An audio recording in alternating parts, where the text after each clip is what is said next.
Hello and welcome, Star Wars fans. Welcome to Jabba's Palace. It has been a minute since I made a Star Wars video, but I am back after going through life where I sadly don't get to do many Star Wars things. I finally get to do Star Wars things again, so yay. I just finished watching Kenobi. 3:20 in the morning where I live. The first two episodes, I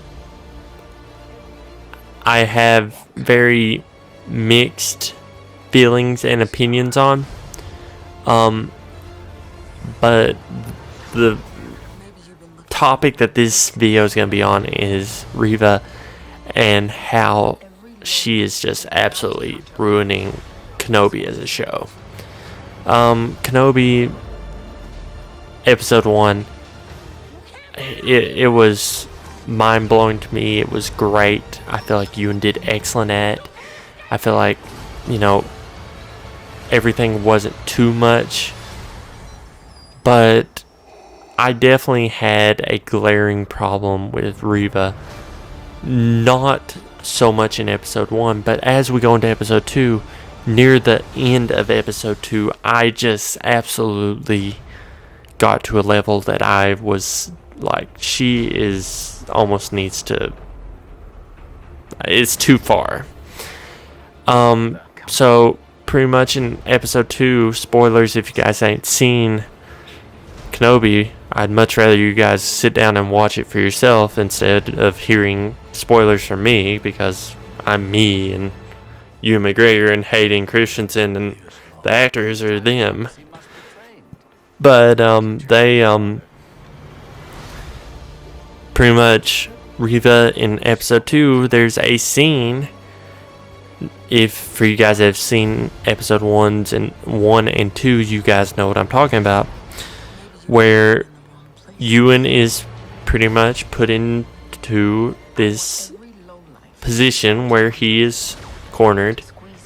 He tells Leia to go on to the ship, the transport, and she, Reva, says something I thought was very unique. She begins talking to Obi-Wan. She has this obsession with finding and tracking down Obi-Wan, and she goes to extreme levels, which was kind of a little too far, but not. At that point, I was okay with it. It was like, okay, she's probably going to get punished for that. She's probably going to get punished for that. She's probably going to have something happen to her for that.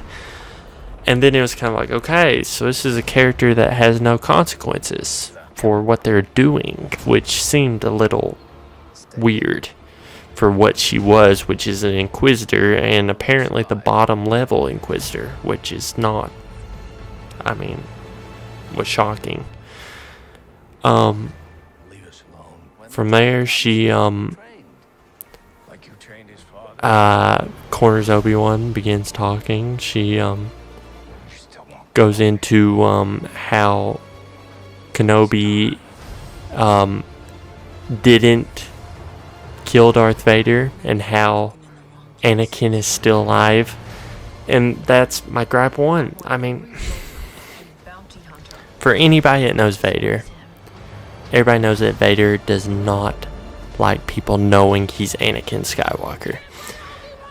It was to a level that it openly pulled me out of the show, because up until that point, despite all the cheesy scenes that everybody points out online about Leia's chase and all that, I was involved. I was into it. I was hyped. I was enjoying. And that kind of made me say, what? Not, how she know that? How she know? Like it and that pulled me out. And then right after that, almost like no time to recover from the first bit of annoyance, she proceeds to stab the Grand Inquisitor. And not to say he looks like he dies, but it looks like he dies, kind of. But obviously we know that the Grand Inquisitor is in Rebels, and he's also seen in other moments of the trailers. So we know that he lives somehow, but I just don't understand why it was necessary for the Grand Inquisitor to be stabbed in that scene, in that moment. Because all it does is take a character such as Reva, who's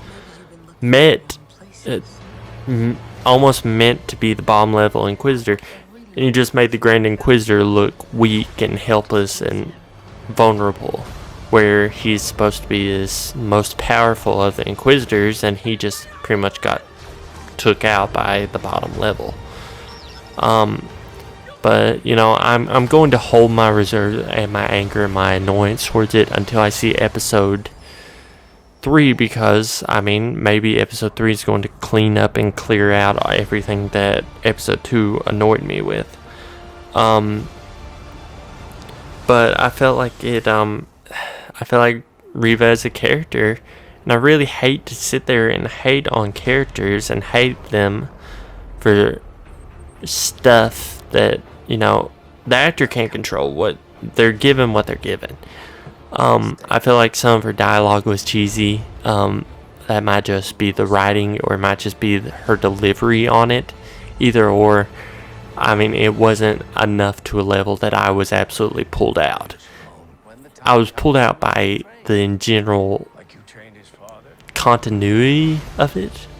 You know, I felt like the Grand Inquisitor shouldn't have been stabbed. I felt like maybe like do a clash of blades almost. Like if you're trying to buy Obi-Wan time in the show to allow him to get on the transport, instead of denouncing the Grand Inquisitor and making him look like he almost can't do anything, at least have him like kind of like clash blades with her, and then that buys Obi-Wan time, instead of having him get stabbed and then that buys Obi-Wan time. I just felt like it was a cheesy, annoying way of making the Grand Inquisitor look not as powerful as he's supposed to be.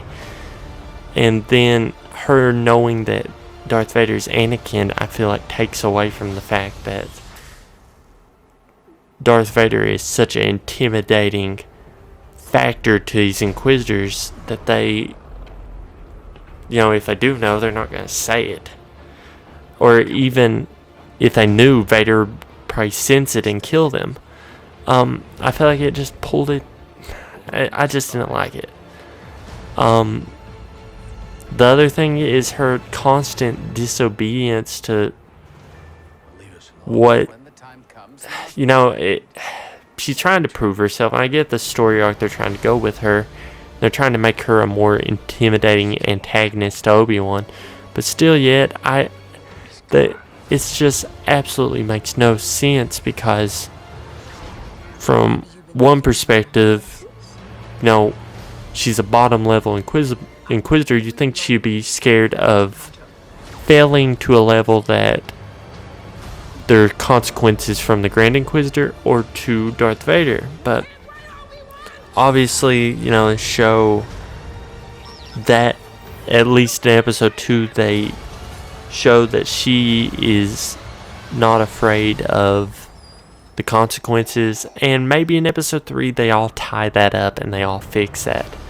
But anyway, guys, you know, I felt like episode 1 really showed greatness, and I felt like episode 2 carried on greatness up until those moments, and I felt like it really pulled me out of the show. Darth Vader, that reveal of seeing Hayden in scarred up makeup kind of pulled me back in. But, you know, I really hated that those moments, because up until that point, Disney and the directors and everybody who worked on Kenobi were doing great Star Wars. And not to say that they still can't do great Star Wars, not to say that that moment is the end of everything and the end of the show and it's terrible. The show is great. Show has a lot of great stuff. I just wish that they would have done things differently, and I wish that they would have done those 2 moments differently. But hopefully episode 3 ties it all up. Let me in the comments down below know how you guys feel on that moment. Let me know how you would rank Kenobi so far. Right now, I feel very episode 1's probably a 10 out of 10 for me. Episode 2 is probably an 8 out of 10. Despite those 2 moments, episode 2 was good. But anyway, guys, that's all from me. Remember, Force will be with you always.